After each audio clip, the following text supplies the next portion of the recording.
Welcome to Trinity Radio. I'm Braxton Hunter, and over there is Jonathan Pritchett.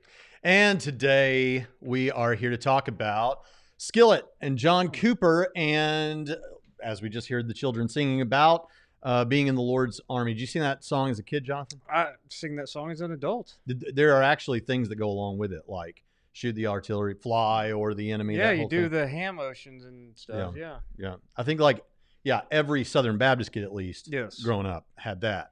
In VBS, as some people were saying, and all that sort of thing. And I know that some of you have expressed great interest in how we're going to tackle this. And for those that don't know, this is our Friday live stream, and that means that we invite questions. If you'd like to ask a question, just put question in all caps and then ask your question. I'll try to see those and get to them, and we're going to do that in the second part of the show. In the first part of the show, we always tackle a topic and talk a little bit about it to get things kicked off while you're asking your questions about whatever you want to ask questions about. And I've done something wrong to the screen here, but we'll just have to live with that, I guess. Anyway, all right, so Jonathan Pritchett, is there anything about this that you personally want to say before we get started as I try to fix the screen? No, it's just that's not. He helpful. says the guy from Skillet was John Cooper, the singer. You know, I saw them. We talked about this in the patron show. We talked about Toadsuck, Arkansas, and Toadsuck Days is a festival that they have in Conway, Arkansas, which is pretty close to Toadsuck. And I saw Skillet at the Toadsuck Days festival. They played. They put on a pretty killer show. I get why a lot of people like them. I actually liked the violinist and the cello player better than the band, but that's just me. I just thought that they were awesome. So when I was a teenager, I really liked I think it was their first album. It had a Skillet on the album, and the very first song off that album is really awesome. But I will say this: I'm not a fan of bands who just don't make official members people who play with them on tour. I don't know if that's true of them. I know his wife's one of the band members. You only see the four people in all of the band photos. You don't see the two string sections. So that's why I always appreciated ska bands, because except for No Doubt. They're all in the band. Because No Doubt didn't put their horn section This is in taking the band. a weird turn. But yes, overall, I generally like their music. I like their live show, and the guy said something, and it made people upset. Yeah, that brings us to the issue at hand, and so let's just imagine a Christian saying something that upsets people. Yeah, well, let's see the clip, and then we'll comment on it. This is about a 2-minute clip. Don't freak out. Just hang with us. This is just for context. Now, I want to say, well, let's just play the clip, and then we'll say it. Listen to me, young people up in here. This is so important. There is no such thing as divorcing Jesus Christ from the Bible. That is not a thing. I don't hate those deconstructed Christians. I pray for their repentance. But listen, they have divorced themselves from God, and they want to take as many of you people as they can. And it is time for us and your generation to declare war on this idolatrous deconstruction Christian movement. They are ripping all of our kids off. And Jonathan, if you'd like me to pause at any moment during this clip, just let me know. No, just let it go. But the Word of God never changes. And He offers us hope in a time of a pandemic, in the time of people losing their jobs, losing their hope, falling back into drug addiction and alcohol addiction and sexual immorality. Jesus offers hope. Jesus sets the captives free because of the cross. Last thing I'm going to say before we play this next song, I wrote a book I got to tell you about very quickly. It is called Awake and Alive to Truth.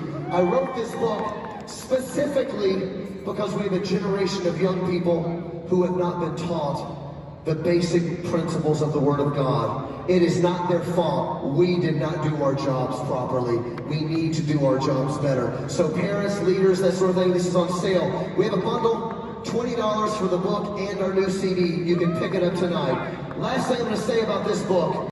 Thank you for those super chats. By the way, we will get to those. Just hang with us. I just want you to understand, you're not getting something crazy, all right? This was no, that's part of it. I want to say something about and sold in the Billy Graham Library and on Focus on the Family. This is something that young people can understand, so go check it out. Do you have this already? Do you have it? Well, this is yours then. You're my first person singing up here. I love you. We need a generation of young people not ashamed to say that Jesus Christ is Lord, to say that Jesus Christ is my Savior, that Jesus Christ is my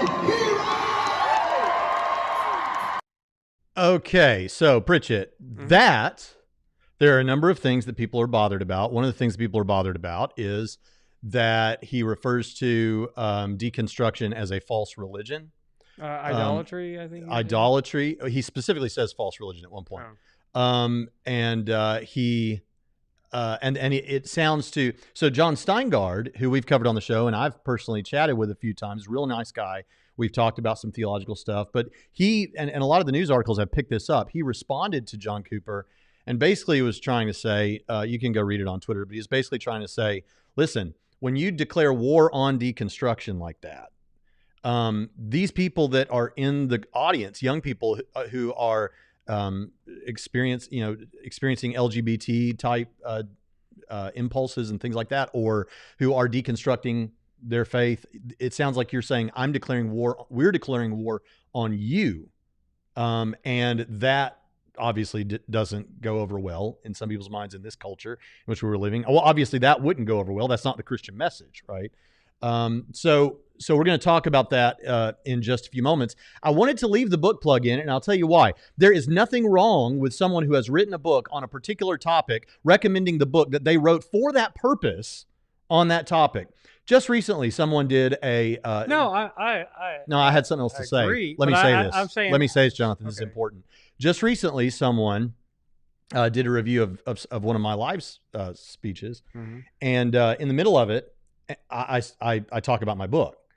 Is my core facts speech. I've done that a million places. No. And what I always do is to say, don't you hate it when someone writes a book, when someone gives a talk at a conference, and you can, but I have to say it because people out there haven't heard it.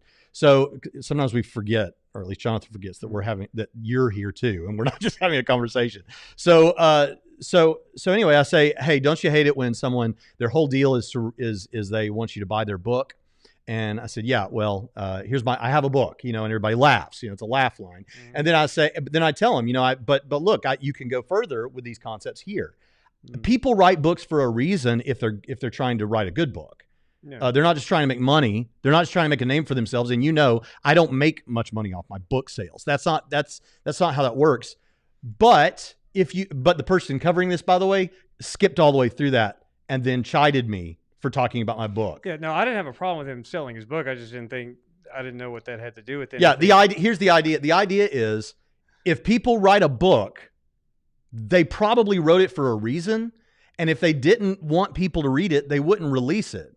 So in my case, I don't think anyone has made these apologetics concepts simple enough. And so here's what, I don't know who you are, Nicodemus. I see you say that you think you triggered me. I don't know who you are, and I don't know what that is. But anyway, but the bottom line is, you write books for a purpose, and then you want to sell those books or give them away. I give most of them away as PDFs when people ask me for them at conferences. Hey, you don't have to buy it. I don't even have them for sale at this particular. I know conference. I've always chided you about, where's your merch? Because you want me to make money off this stuff. Yeah. So anyway, I just think that's stupid. And so when anybody calls it out, this guy's bothered about deconstruction. He wrote a book on it. Get over it. That's part of it. All right. So, so let's get back to this thing now. So here's the deal. When we look at this, there's a big problem, and that is confusion over the word deconstruction. Now, before we go further, I'm going to actually point out what I do think John Cooper could have done better. Okay, so this is my critique of him, because I do think these are important points. What I think he could have done better, or maybe did wrong, he should have clarified that he's not talking about physical warfare. Really? Like most Christians do every time they talk about this issue, because that's the world we live in, whether you think it's cool or not. Oh, and if you're experiencing doubt or are struggling with worldview questions, he should have said, I'm not saying we're declaring war on you or any particular individual. This is a spiritual battle, and we're tearing down arguments, and this is a battle of ideas. He could have read Ephesians 6:10-18, as he does in the video of him preaching on this very text. So he has a video where he's preaching on this text, and he does say all these right things. Let's just go ahead and read that for people that don't know. Jonathan, would you like to read it, or do you want me to read it? No, I want to make a comment about that, because it reminds me of the fight that we got in at the beginning of January of 2021 with the insurrection thing and the Trump's comment, fight like hell. And then you see the other side play clips where, like, they tried to hang that on that thing, even though he also says something about peaceful protests or whatever. But and then the other side starts playing clips where people are like, Democrat politicians are using fight language and this kind of, declare war and all this kind of stuff. It's like everyone does that, and I've never heard people clarify because it's obvious, that they're not advocating actual violence. I don't think Trump was. I don't think Dianne Feinstein was, or any of these Democrats when they use that. But you could string all those clips together. But see, I don't whole thing. Why do you think it needs to? Now, I don't even like that Trump gets brought up here, because that's part of the criticism is it's all just this Trump stuff, which is nonsense. But would you think that he would not have gotten anyone saying anything if he said we need to challenge? No, but I'm just saying that's what he should have said. I'm not worried about whether people got upset with him. Christians are going to have people get upset with him. I want, just like Peter in 1 Peter, if they're going to get upset with you, I'd rather that be for the right reasons. And I don't think I'm not chiding him. I just think this would have been clearer. And I'm big on be precise with your language. Which he's at a rock show, he's up there doing the thing, and preachers use this terminology all the time because the Bible does, and we're going to come to that in just a moment. But so maybe he's not used to it or thought that people would freak out about something that has been relatively commonplace. Declaring war on a set of ideas in a movie. Yeah. That battle of ideas, that sort of thing. Now, here's the thing that needs to be mentioned, though, about this. Well, first I want to read the scripture, and then I want to tell you about this very edited clip that was just played, because I just played for you the clip that was posted that got all the attention, but it's not the whole thing. And I'm not going to play you the other clip, but I am going to talk a little bit about what's in it, just for the sake of time. So here is, but first let's see what the scripture says about this. In Ephesians 6:10-18, it says, and many of you probably already know this, "Finally, be strong in the Lord and in the strength of his might. Put on the full armor of God, so that you will be able to stand firm against the schemes of the devil. For our struggle is not against flesh. Our struggle is not against flesh and blood, but against the rulers, against the powers, against the world forces of this darkness, against the spiritual forces of wickedness in the heavenly places. Therefore, take up the full armor of God so that you will be able to resist on the evil day. And having done everything to stand firm, therefore, having belted your waist with truth, and having put on the breastplate of righteousness, and having strapped on your feet the preparation of the gospel of peace. In addition to all, taking up the shield of faith, with which you will be able to extinguish all the flaming arrows of the evil one, and take the helmet of salvation and the sword of the Spirit, which is the sword of God. With every prayer and request, pray all the times in the Spirit, and with this in view, be alert with all perseverance in every request for all the saints." Now, that is warfare language, I'm sorry. And that is the language that everyone, that every Christian who has read the Bible is familiar with. But what is clear in that passage is that we're not talking about physical warfare. We're talking about the battle of ideas. Now, if he had stood up there and said, we're talking about a battle of ideas, at least the terminology he used wouldn't be a problem. Like, nobody be upset about that. But what I want to say is this is biblical language. So for anyone in the progressive movement or the ex-evangelical movement who wants to say that this is something that John Cooper shouldn't do or that people shouldn't do, you're going to have a real uphill battle with people who are Bible-based Christians, because this is the way the Bible talks. And they know that. That's the why but it is true that there's young people there. This generation, it has, I wouldn't be surprised if people didn't know that. So just state it every time, especially with young people there. But I'm not like giving him too hard of a time for this. I'm just saying that could have been better. But I do want to make clear this is biblical language before we go on to the next thing. Yeah, and like we played at the intro, anyone who's grown up around, and a lot of non-Christians, their parents dump them off at VBS because they want to get rid of their kids for a week. And so most kids have heard that song that we played in the intro. And the ex-evangelicals that are talking to John Cooper about this, they know this language. So yeah, and the thing is, it seems like they're grasping at straws with trying to get upset about the declare war phrase. Yeah, so someone's digital gnosis is saying, oh, it's biblical language, guess it gets a free pass, or it's just a manner of speaking. No, it's not just a manner of speaking. We are talking about actual warfare. We're just not talking about physical warfare. We actually do believe that that these things are important in the life of a believer. And so for that reason, we take it seriously. My point is not that just because something is a sacred book, you should believe it or do what it says. What I'm saying is you're going to have a problem and people are going to continually be shocked. People who were Christians 5 minutes ago and spoke this way themselves are going to continue to be upset because this is going to continue to happen. And because this is in the Bible, this is the way we talk. I think if anyone who's focusing on that declare war phrase, feigned outrage, totally bogus. And yes, it gets a free pass. Who said that? Digital Gnosis. Yeah, it gets a free pass. Okay, so what wasn't in the clip that was edited and posted, and this other clip is out there? Free to whine about it. I mean, I don't care, but I mean, yeah, it should get a pass.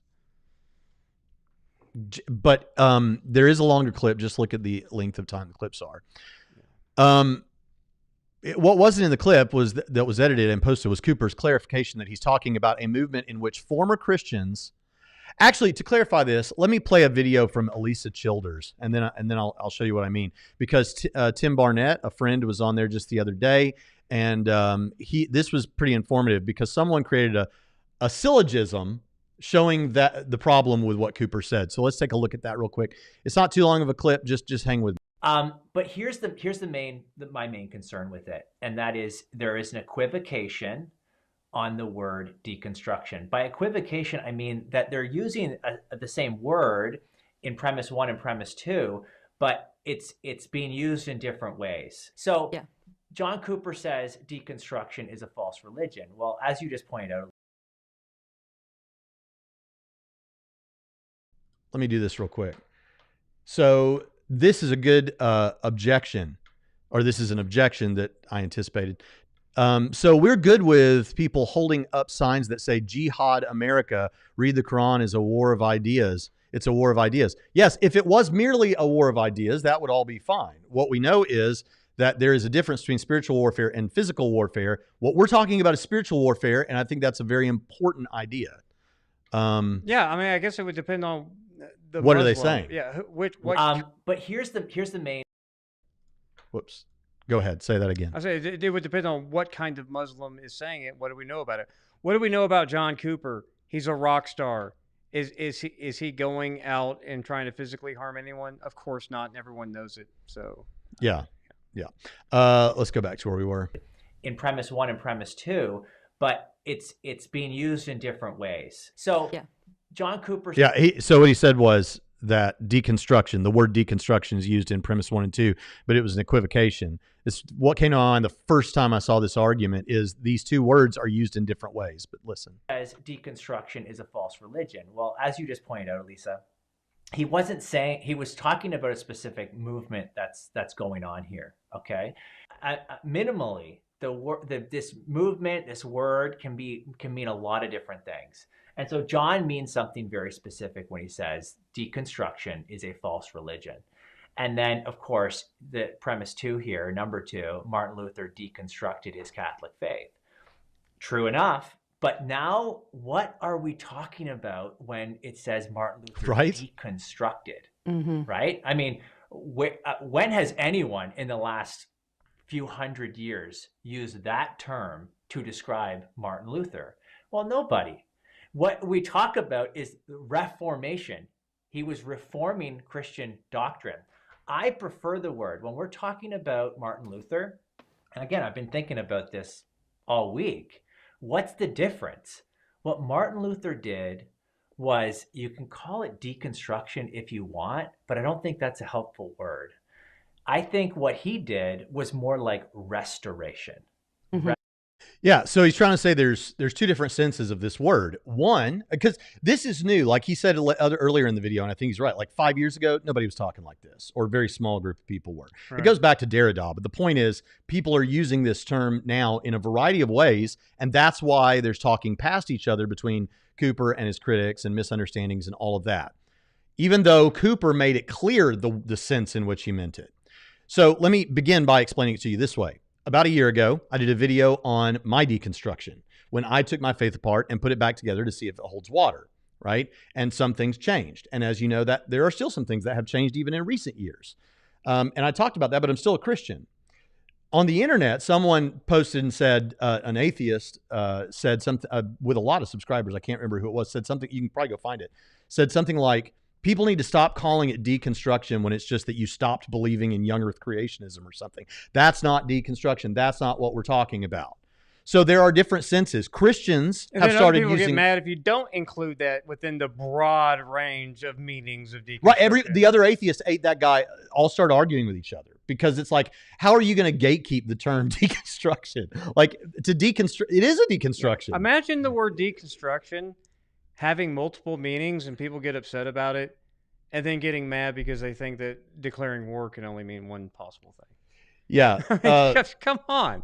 But so here's the thing. So there's two different senses of deconstruction here, and everybody knows it, and everybody's talking about it. And anyone in the chat who doesn't think so, I don't know what you're talking about. There's the sense of deconstruction where Christians, where just anybody takes apart some of their beliefs and puts them back together and lands in some things change. Then there is the specific deconstruction that goes all the way to coming out of the faith. Mm-hmm. Now, one can lead to the other for sure. That's definitely true.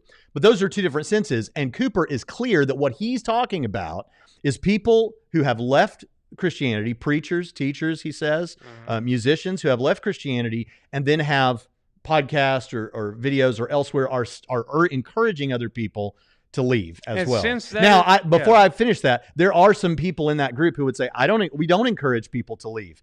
Well, you can't speak for everyone, and at the very least, Cooper is talking about people who are presenting the case that you should leave. Basically. Yes, and in the sense that he used it correctly for those people to whom that applies, which he did identify as people who left Christianity. Mm-hmm. Yes, and so that's what he's talking right. about.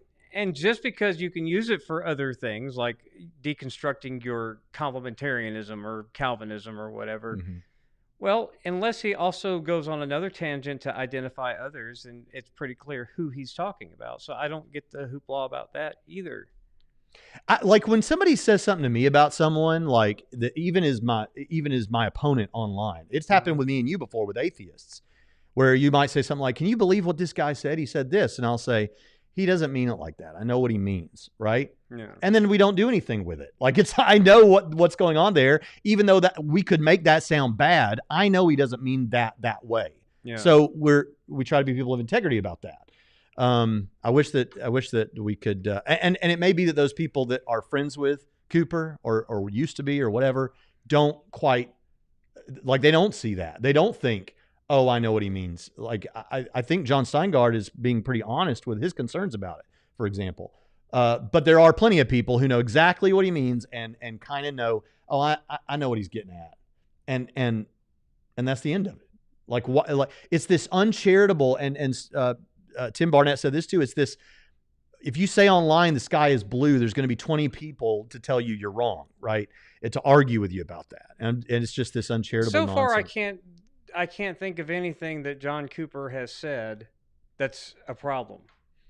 Well, if you took him to mean we're declaring, for sure, if you took him to mean we're declaring physical war on this audience. Yeah, you have to force that into, you have to, that's the feigned outrage over words that they're trying to make more than what they meant in the context of what he's talking about. That's ridiculous. It's so far, I'm fine with everything that he said. And I don't think that he needed to add any of the qualifiers that even you think he needs to add because it's clear what he means.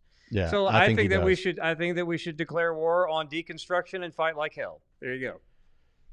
Yeah. So don't clip that out but there's more we want to get to with this. Make that something atheists do my bidding. Well, I don't really know. I think honestly that's all we really need to say. It's you didn't see the fuller clip. When you see the fuller clip, you still won't like it because he's still being all loud and evangelical, and he's still using that same terminology. But he does clarify that he's talking about the type of deconversion that is a movement that he feels is based around getting you to deconvert.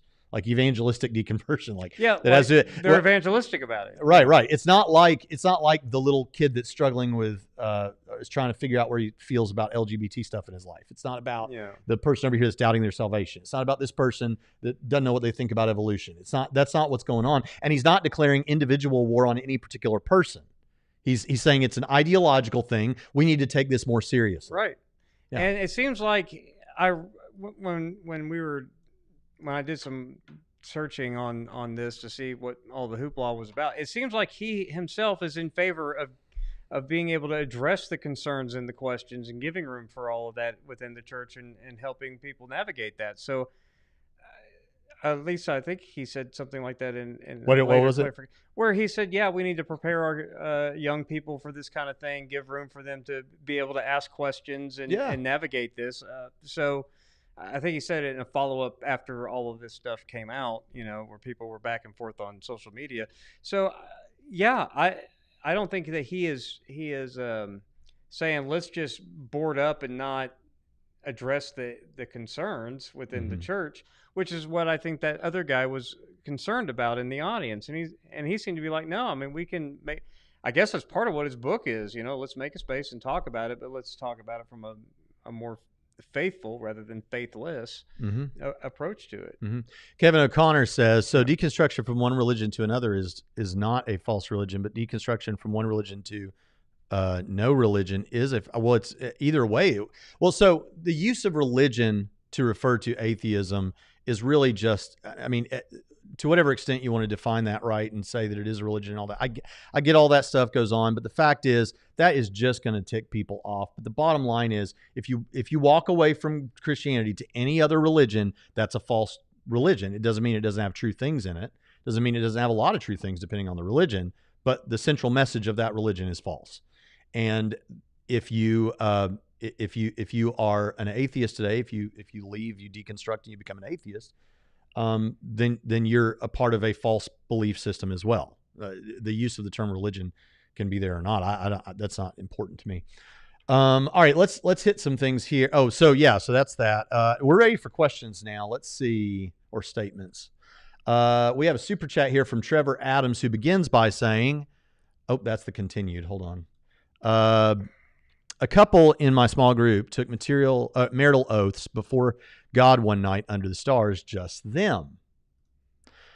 Are they married in God's eyes? The man is now breaking up with the woman, but I am concerned he is actually divorcing her. So I'll answer this because I've thought a lot about it. Pritchett, you can answer however you want, but here's the thing. Marriage is a covenant. Now, we talk about marriage, even though we know it's a covenant, we talk about it as a contract. It is much more than a contract. A contract is not exactly the same thing as a covenant. We don't have very many covenants left in modern culture. One of the few covenants we have, if not the only covenant that I can think of, that secular people engage with as well, is the covenant of marriage. And so if you look at what the covenant of marriage and any covenant has been, particularly in biblical history, but really in world history, primarily what you're going to find is it is a public thing. It is done in everyone's eyes, or at least in the eyes of witnesses. Yeah. There were times like, Isaac and Rebecca going in the tent and their mother's there, and we have some reason to believe. Witness, though. We have some reason to believe that in ancient cultures, you had to, like all that happened really in that kind of a marriage ceremony was you made your declaration, and then your mother or your father or whoever did this would say, all right, then do you, then you are. And that's it. That was pretty much it. But the bottom line is it was public. That would be made known in public. It was a public thing. It usually was done in public. And the idea here is that it is an oath, a covenant between you and that person and God. And, so it's a very serious thing. So I don't think, and we see that in the Old Testament, for example, like if two people fornicate or something, then it's not a foregone conclusion they're married. He gets to go talk to the dad about all that, So covenants seem to be, and then you have Jesus talking to the woman at the well, and he says that you've had ever so many husbands, and the man you're with now is not your husband, right? Yeah. So as if not just because you were with those people and had sex with them or that doesn't made promises, that's not the deal. Covenants are the deal. So no, I wouldn't say they were married. Now, if you had a man and a woman on a desert island for 10 years, and they're in love with each other, I think that you can make a covenant with God. You're doing the best you can, right? That's your situation. So those are my thoughts on that. Great question, though. Anything you want to say about that? Yeah, I would say probably not. I mean, especially in this context where they know that they could go get a marriage license. They know that they could go, and I'm not a big fan of the state having anything to do with that. I don't know about the state being involved in marriage at all, but that it is in our context, and that you can get someone to officiate it. And you decide not to, and you're just going to. I mean, what if you had two 15-year-olds do that? Are we really going to consider them married and then they break up? Right before the prom? No. And kids talk that way, man. Kids when they're 14, if they're dating or going together, I don't know where they're going. They don't even have a car, but they're going together. I love you. We're gonna be married one day. They say all kinds of crazy stuff. Yeah. I'll tell you a story. Well, before you do, here's Jim Amberg. I'm here kind of late, old Dr. Pritchett, or did Dr. That's an old Dr. Pritchett. Did Dr. Pritchett already tell us his favorite Skillet song? Has Skillet made it to his 80s, 90s rock workout? There is not a single Skillet song in any of my multiple playlists. I have one. It doesn't mean that I don't like Skillet, but in all of my Amazon Prime Music playlists that I came up with for myself to exercise, there's not a single Skillet song. I can't even think that I have a single Christian artist song in any of my workout playlists. Well, you're going to hell. I didn't say I didn't have any Christians. Really. I said I didn't have any Christian artist types. Okay, because you have Bono. Yeah. Yeah. Yeah, I was thinking about this because we're about to get some more questions on deconversion. I have an article here from The Guardian. You didn't want to hear my story? Oh, yeah, go ahead. Well, so my wife had a boyfriend in high school, and she was talking about how she was going to marry him and all of this stuff. So my mother-in-law or stepmother-in-law said, I want you to write that down. And so she wrote it down. And guess what? What? She never married that guy. So if you hear one of your kids, if you have kids and you hear your kids say this kind of stuff, make them write that down on a piece of paper and save it for when they're older and say, you remember this? See, I was right, Okay, let's see. What was I about to say? Oh, another thing to point out about this is war rhetoric is not even just a thing that's reserved for Christianity or religion. No, like the politics thing. Well, no, not even like that. The Guardian has an article from last year, June 29th last year. America's evangelical church is being torn apart by culture wars. Culture wars often do refer to stuff that the abortion, religious right. But it's not just that. Yeah. What about the war on obesity, a social detriment of health? This is a journal article on the war on obesity. But then we also have winning the war on smoking. Yeah. Which is also winning the war on tobacco. This is also historians generally trace the war on tobacco. So the war on drugs, the war on drugs, the war on depression, the war on, whatever. Yes. So, all right. Here's a couple of questions, or not questions necessarily. Well, it is a question. Well, first of all, I had Jim Amberg. Did I read him? Yes, you did. Yeah, I did. Okay. Greg Olson says, and thank you for that super chat. Why are we sticking on the word deconstruction, but skipping everything he said about Jesus? Why not lift up what he said about that and about Jesus freeing people from addictions and struggles? I think he means to say. Well, yeah. I mean, and some of the respondents out there have challenged everything he said about all those issues. Yeah, but it's an interesting thing because Paul and Jesus both use the slave metaphor being a slave to sin, whereas there's freedom in Christ. And so, that was the point that he was making. Mm-hmm. But see, I think, Greg, the reason why they don't want to talk about that, and so, of course, we're talking about the controversy, so we're not highlighting that either. But Jesus died to save you from your sins. Yeah. He is the source of life. He is the way, the truth, and the life. He can deliver you from addictions, sexual immorality. Be free indeed. But they don't want to highlight that because they know 2 weeks before they deconverted, they believed that too. And that's part of what's annoying is people that 5 minutes ago were saying the same thing. Yeah, and they probably believed that they were free from that kind of thing. Yeah. And I consider myself free from a lot of sins that held me back as a Christian. But nobody wants to talk about that. And it goes back to something I said earlier this week that a lot of atheists got upset about. You know, some people like that kind of slavery. Some people like their sin, and so they find avenues to go back to it. Well, you did say that, and then Clay Jones said that, and people we'll whined about it. Of course they did. Well, here's the thing. I don't claim to know what's going on in someone's mind, and I think that the approach to Romans 1:20 is not as one-dimensional as I think a lot of, not you, but I think a lot of people talk about it. So, well, I'm just saying, because what is it? They get out of that, and then they say, oh, and now I can have, I don't have to believe that about fornication anymore. I don't have to believe that about drug use. I don't have to believe that about this or that and the other. And, oh, lo and behold, I'm not saying all of them, but a lot of them go back into those kinds of things. Well, it does change. I mean, take Joshua Harris. He dumped on. Not long after his deconversion, him and his wife get a divorce. Well, let me ask you this. Do you think it is in principle wrong to drink beverage alcohol? No. Okay, but when people who formerly were teetotalers, but then they come to believe that it's not, there's no biblical mandate against it or anything. Yeah. And so they occasionally responsibly have a drink. Do you see that way as, oh yeah, well they're in sin now because they changed their views on alcohol? No, but they changed their views so they could drink alcohol. Take Christianity out of the equation. I just did. Yeah. No, forget my beliefs about Christianity. I just did. My beliefs about Christianity aside, I think it's stupid to get drunk. Yeah. Right? Why? But that's not helpful to the discussion. Oh, but I mean, it's like just because I think drunkenness is a sin, take that away. I still think it's dumb to get drunk. Yeah. But my point is, you're saying to these people who have left, and now that they have come to believe certain things are not immoral, because the reason they thought they were immoral is because of the teaching of the Bible. Now they say they don't believe that the Bible is true or Christianity is true.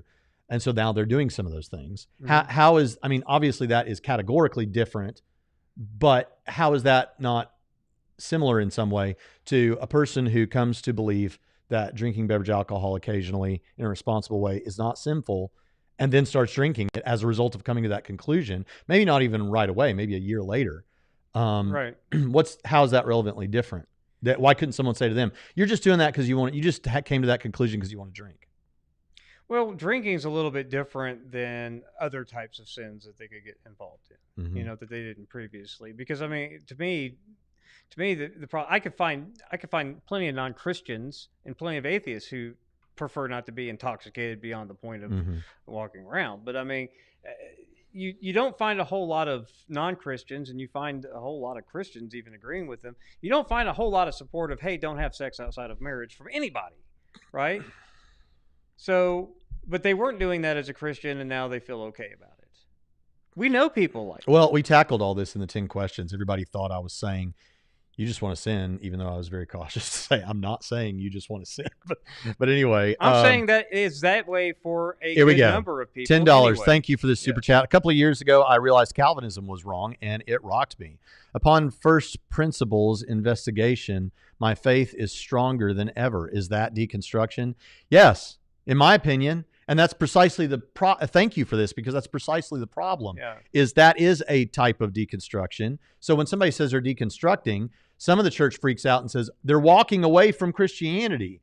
And some of the church says, no, they're not. They're just thinking stuff through. Like you used to say, we didn't call that deconstruction when we were teenagers. We called it thinking. Yeah. But so when somebody says deconstruction, everybody starts talking past each other because everybody's talking about a different stage of deconstruction. But it's the deconstruction crowd themselves that created those two different senses in which you could use it, because some of the deconstruction crowd don't want you to use it for anything except walking away from Christianity. And others want to say, no, that's our word. We can deconstruct without walking away. Don't tell people about their journey. Yeah. They describe their deconstruction however they want, right? Yeah. Okay. Thank you for that. As can I. You just want to sin. Get mad about that. It says here, sounds like they think of it like a magic spell or something, more like a pagan ritual than this may be responding to some internal discussion I'm not seeing because I don't know what that's in relation to. All right, we have a super chat here. Christoph Keating. Deconstruction is what theology studies and discussions are about. Wait, let's see. Is that right? Deconstruction is what theology studies and discussions are about. It's a good thing. You can't reconstruct without deconstructing first. Again, good point, highlighting the issue we're talking about. Yes, and what John Cooper was not talking about, which he did make clear. So he made that clear. He just didn't make clear what kind of war he's declaring because obviously some people need to be... Church splits in the house. Handed everything. Let's see here. At Trinity Radio, the problem with spiritual warfare, especially if you believe in the traditional view of hell, is that it can easily lead to physical warfare because so much is at stake. So I would need to know exactly what sort of an event you're talking about before I can really respond. I don't really know what the traditional view of hell has to do with spiritual warfare leading to... They're saying because it can give people, like, if you tell people that they're going to burn forever, basically, that's traumatizing. Yeah. And if it's not true, one would say... Well, and Christians have gone to war, to physical war. Right. Even, the Reformation, Christians fought Christians, right? Yeah. Some of the later Crusades, not the earlier Crusades, those were totally justified, but the later Crusades that weren't, Christians do a lot of physical warfare, but the idea that that's what John was talking about is ridiculous. Thanks for that. Josh Sexton, thank you so much for that super chat. Hey, thank really you, sir. Appreciate that. Really appreciate that. Nice picture. Thank you, sir. Let's see. What else do we have here? Somebody's a Demon Hunter fan. I have actually not listened to that. Okay, there's a question. What do you mean by false religion? I deconstructed my Catholic faith, and now I do not think of myself as a follower of any religion. Do you think I'm following a false religion? Well, that was my point. Is I don't. So, do you mean by religion this very, very bare bones, what binds you to reality, or how you make sense of reality? No. If I don't think so. So I don't care what the idea is. I believe you're believing something. This sounds offensive, but we both know where we stand, right, Kevin? I believe you're believing something that's false, and I think that that's dangerous. There are lots of things that you can believe that are false that can be dangerous about a lot of things. Yeah. Ideology, a false ideology. I kind of get what Kevin's saying here because I actually prefer to save the word religion for an actual religion. Mm-hmm. I mean, if you're non-religious, that is a valid category that you're not religious. And so I wouldn't say like atheism is a religion. I know that some people try to make that claim. I don't really talk like that because I like you want your terms to be clear. So when I think of religion, I think of Christianity. I use it that way too.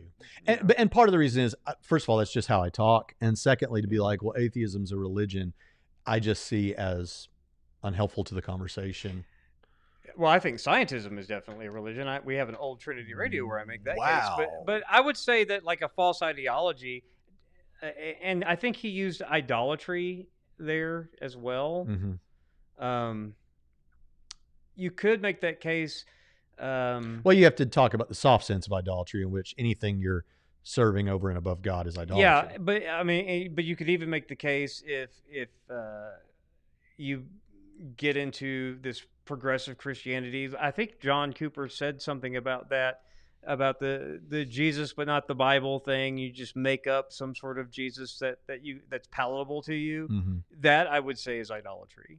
Yeah. So there's that. Yeah. All right, because you're making a Jesus in your image. And again, it's easy to do because if you want to go sin, which I'm not saying it's only about that, but yeah, it's a lot about that. It's easier to find a Jesus that's okay with all the sinful things you want to do. That's a lot easier than traditional. JD here Orthodoxy has waited for you to finish patiently because this is unbelievable. $100. Thank you so much. Wow. JD he says, sorry, I know this is off topic, but do you guys know much about Eastern religions like Buddhism and Hinduism? Could you recommend any books, videos, or articles? Well, I teach a course on major world religions here at Trinity College of the Bible and Theological Seminary that covers both of those. all the 5 major ones that always are covered in it. But basically the 3 Abrahamic religions, and then Buddhism and Hinduism. But you could sign up at Trinity and take that or audit that course. But I also have a bunch of stuff on that for patrons. If you go to patreon.com/Braxton Hunter, any amount of money, or no, patreon.com/Trinity Radio. Yeah. Any amount of money, you can access all of that. But you don't have to pay anything at all, really, because we did a series called the Weimar series a 3 years ago. And we talked about various different religions. And I don't know if we did Hinduism specifically. We did Buddhism. Maybe we did Hinduism and not. No, we did both of them. Yeah, we did both of them. So so check that out. And then the book, what is the one I recommended last week? Reason for the Hope Within. Yeah. By Michael Murray. I also think that, I mean, just like a good, if you can find them on Amazon now. Like if you find a world religions textbook from like a college level undergraduate intro to world religions textbook on that's out of use, those are actually pretty helpful to just give you a good overview of stuff, and then you could get into the Christian literature on responding to those religions. But just a world religions textbook's a good way to go. Derek says, thank you for that super chat. So it's clear Cooper wasn't declaring war on those with doubts or are trying to figure out their faith. Also, some ex-evangelicals were being opportunistic. Yes, exactly. Thank you, Derek. That's what they're doing. And well, what's so weird about it, though, to me, is that, like, I know John Steingart. I mean, I don't know him, like I said, but I've talked with him, and I believe him to be. I don't think I don't think of him that way. I don't think of him as opportunistic. I think he knows all of this. Well, he's not the only one who said something, though. Huh? He's not the only one who said something. That's true, but he's the one that everybody's jumping on. Him and the Caveman's Call guy, who became an atheist, but or whatever. But I don't. Maybe he just now. You're talking about the Hawk Nelson guy? Yeah, John Steingart. Yeah. Now that he's out, maybe he sees it with fresh eyes, and it is horrifying to him just that rhetoric is being used at all. And so I don't know, but I did find that strange because I would have. I mean, certainly he knows all of this. Yeah, I don't know. Yeah, well, like I agree. Some ex-evangelicals were being opportunistic, and of course they know that they can make a mountain out of a molehill over his verbiage, and then they can bring in all the buzzwords for the algorithm, LGBTQ and whatever else to attract attention. Like, oh no, there might be people struggling with those issues. Yeah, and he's not saying anything different. And yeah, he did want to create space for that. And then of course he also wrote his book. So okay, so who are we looking at here? I am going to put an image up because Eric Hernandez has just said this person looks like me. Oh, really? Or that I look like him. I'll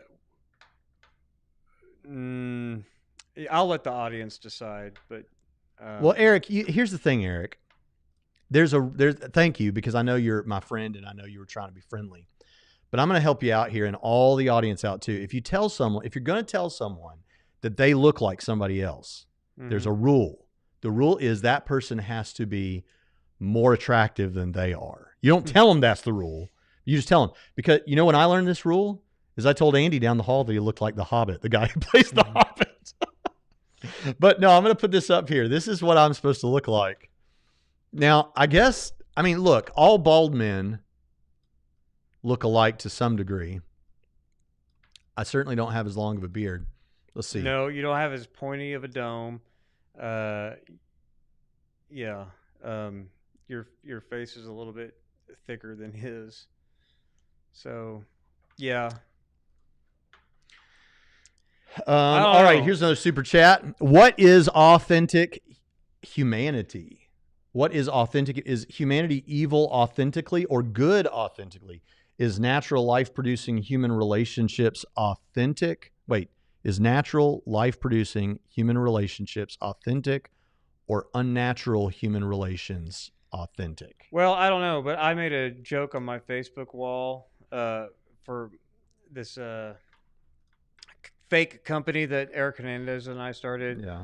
And one of the things was like, don't be your authentic self, because that's a phrase that you hear: authentic humanity, authentic self. I didn't know whatever. This term authentic and humanity. And then you hear mega church pastors like ours talk about what people are looking for is authenticity, and you know, in people, like, don't be fake, things like that. But it's one of those things that everyone assumes people knows what it means, but I have no idea what people. I mean, to be authentic means so I can don't be fake. Okay, I can be start the real thing. Okay, but what do you mean by that? What do you think? I know what people mean by authentic self. I don't know what they mean by authentic humanity. Well, there's apparently a book out about that. Okay. I don't know anything about, but I take this to mean what is the human situation truly? Is it good or evil? The second part of that I'm not sure about. My answer to that question is yes. Well, okay, you take that one, because I wouldn't have said that, but I'll take your answer. Well, good and evil goes all the way back so in the garden, ever since they ate from the tree of knowledge of good and evil, humanity's, though made in God's image and fallen, has been bungling that knowledge of both good and evil. And so every bit of us has, to varying degrees, good and evil in us. So, yeah, I mean, that is humanity. But I think Jesus was the truest human, because Jesus fulfilled the design of humanity, and he succeeded where Adam failed, which you can read about in Romans chapter 5, 12 through 21. So Jesus was really so here's what Pritchett Jesus is the only truly human being there's ever been. Right. So for clarity's sake, so Jesus, here's what we believe, and then good and evil for the rest of us. It can be put very clearly. Yeah. There are two. So if you look, many Christians look at the fall and they say, okay, original sin, and the multitude of atheists latch onto this, but that's because the multitude of Christians agree with this, right? Mm-hmm. Even though I don't, is that what you got from Adam was a sin nature and a guilt nature. That you not only have a nature and environment that is inclined towards sin, but you also are born already guilty of Adam's sin. Pritchett and I reject the latter statement and affirm the former statement. Mm-hmm. We believe that you do have a nature and environment inclined towards sin, but you are not held personally culpable for Adam's sin. You're held personally culpable for your own sin, but we all sin, right? So, except Jesus. Back to Jesus, right? So, starting in with Jesus. Can't go wrong there, right? Yeah. Jesus is true humanity. Yeah. And the rest of us are a mixed bag of so to that extent, we have a nature and environment inclined toward evil, we could say. But we're not personally held culpable. So I think that's the best way to answer that part of the question. Okay, man, I really appreciate all of this. We've got some super chats to... Well, I'm trying not to ignore everybody else, too. This has been really great. I do. Pritchett, I don't, folks. I love all of you. They know. Because then how else would I get this? Trinity Radio, Braxton, your beard is on point, bro. Well, I thank you. I saw these Muslim guys. You use product for your beard. I saw the Muslim. What's the guy's name? Muhammad Hijab. Uh-huh. And I see him doing this all the time. And so you got you a beard brush. He's got a beard brush. I've got a beard brush too. Yeah, and you have like a beard balm that you use. I mean, it's what you do when you don't have hair product, right? I mean, yeah, you have to do something. Right. All right, so let's keep trucking here. There, I said it. That was completely natural. Let's keep trucking. Here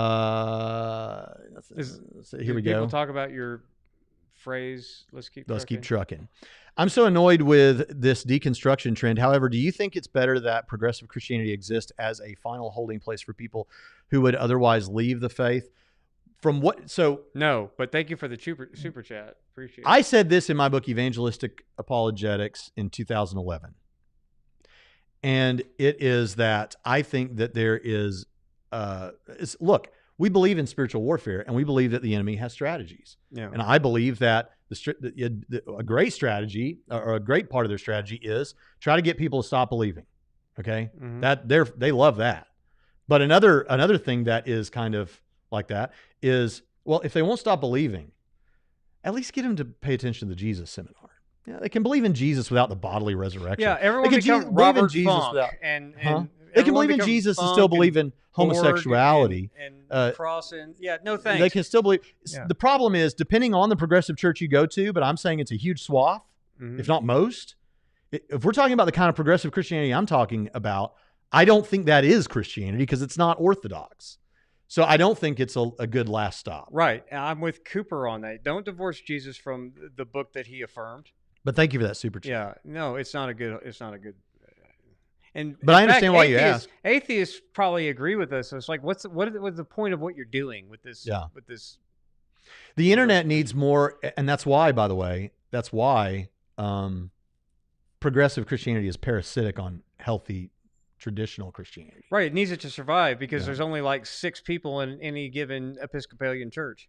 The internet needs more Eric Hernandez. 90. Get him in a Patreon after show one of these days. He can come on today if he wants to. Yeah. What are you doing in about 15 minutes, Eric? Get him in a Patreon after show one of these days. Also, what is a good resource discussing universalism other than the Bible? Chris States debates on the subject. Yeah.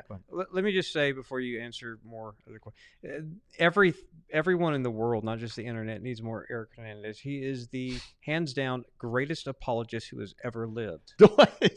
Apostle Paul doesn't. Jesus doesn't even count. They're not apologists. They are apologists.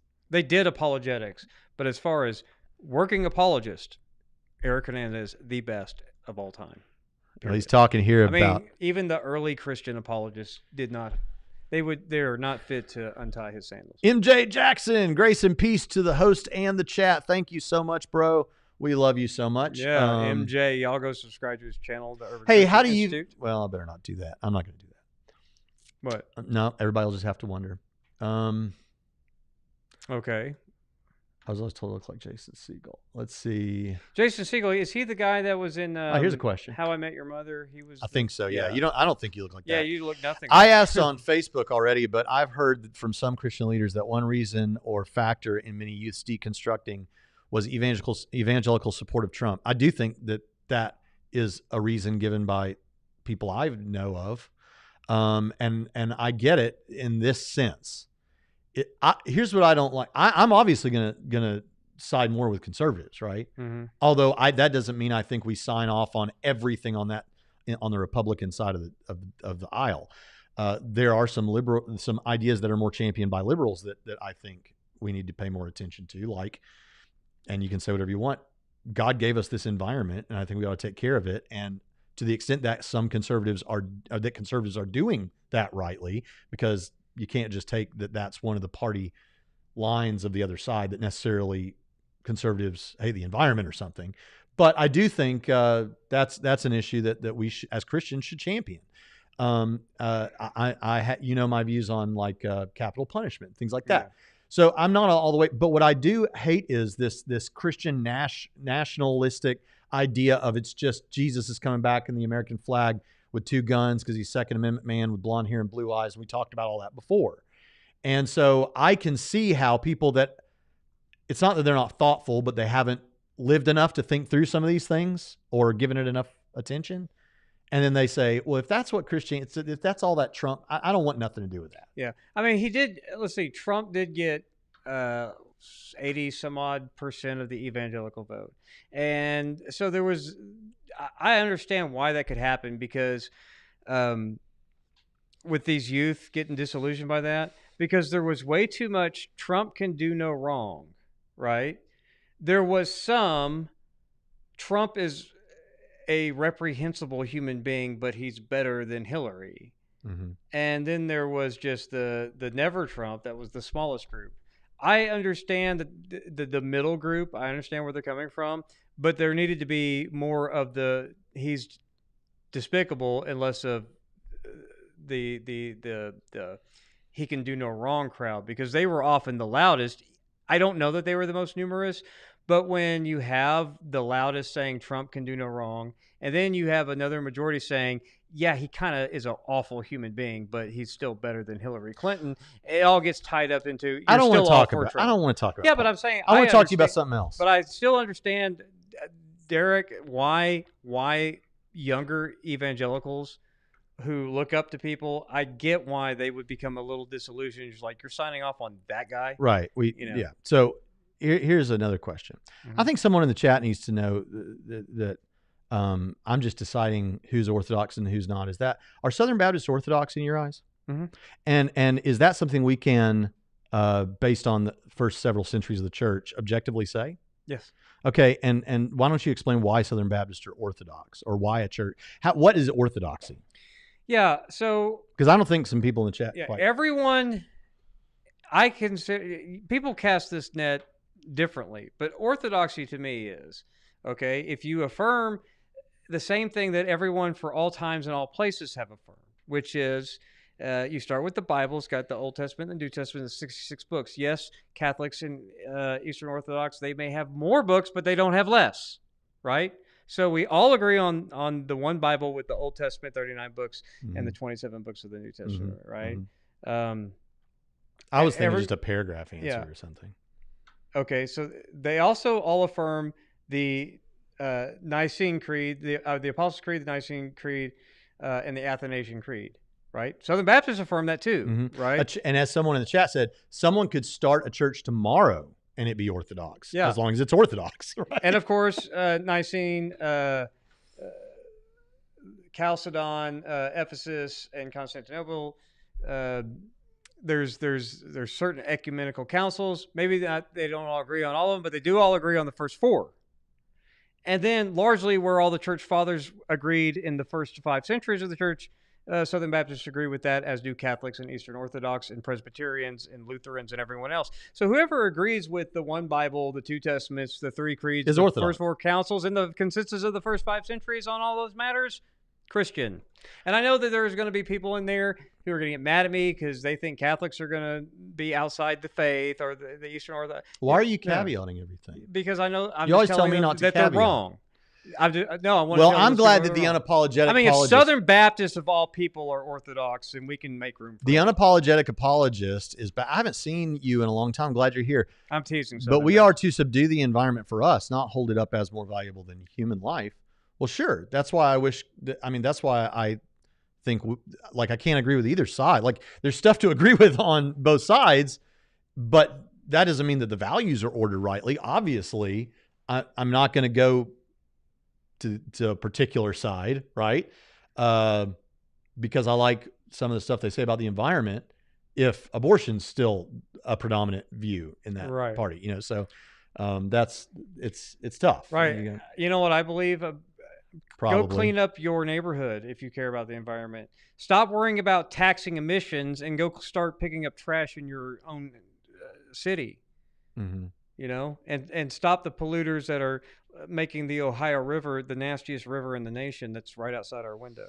Yeah, someone in the chat keeps saying that I'm saying I wouldn't eat that catfish. Someone in the chat, and without saying their name. And there's a reason for that, because someone in the chat became upset one time when we mentioned their name, so we won't. Computational theist, some Calvinists. Oh, let's put it up here. Where is someone on the internet got upset about something someone else on the internet said. Right. Wow. Oh, man. Big surprise. Right. Not quite a headline. Yeah. Some Calvinists, such as the late Steve Hayes, taught that annihilationism is heresy, which means that annihilationists are heretics. What are your thoughts on that? That's stupid. Dumb. Yeah. Go back to what Pritchett said. Orthodoxy. Which council? Which council does it violate? Yeah. Which creed does it violate? Yeah, it doesn't. That's ridiculous. Here's another question on that.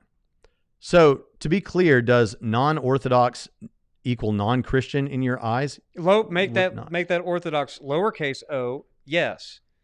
Would not have understood the terms. Wait, I would not have understood the terms in this way.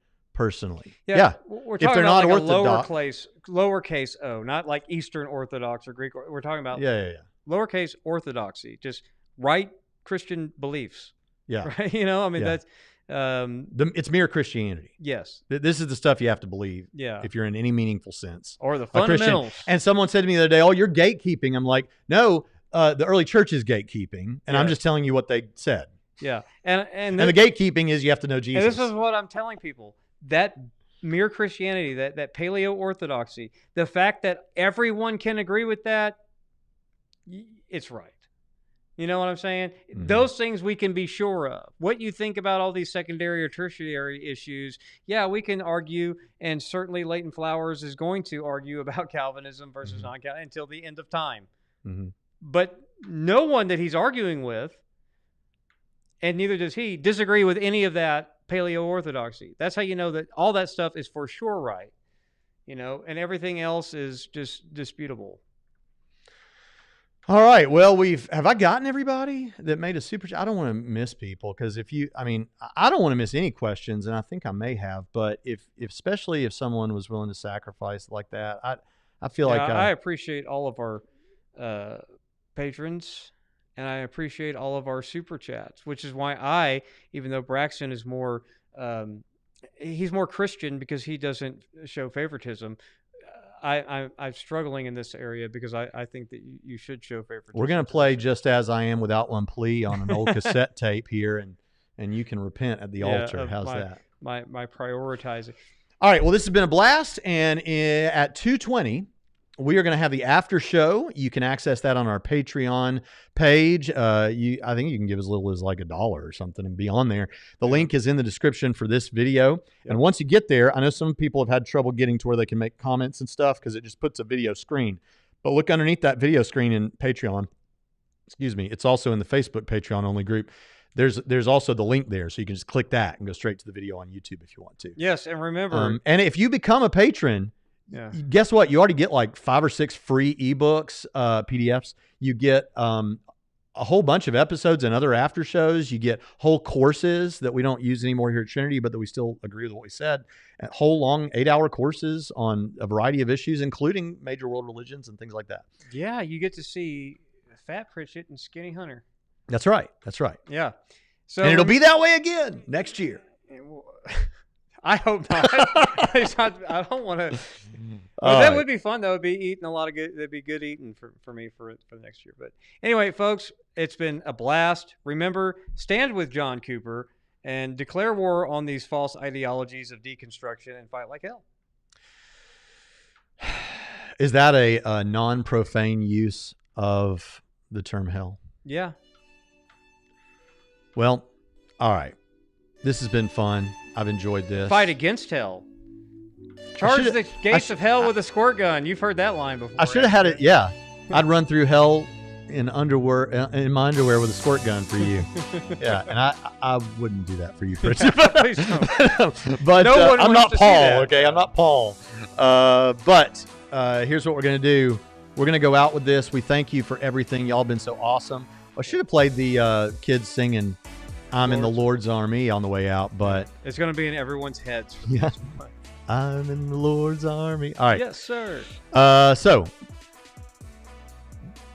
yeah, go over to the other place. I'm trying to find the right screen. Here we go. We'll see you next time. Hey, Kevin O'Connor got 20 chin-ups for the first time in his life.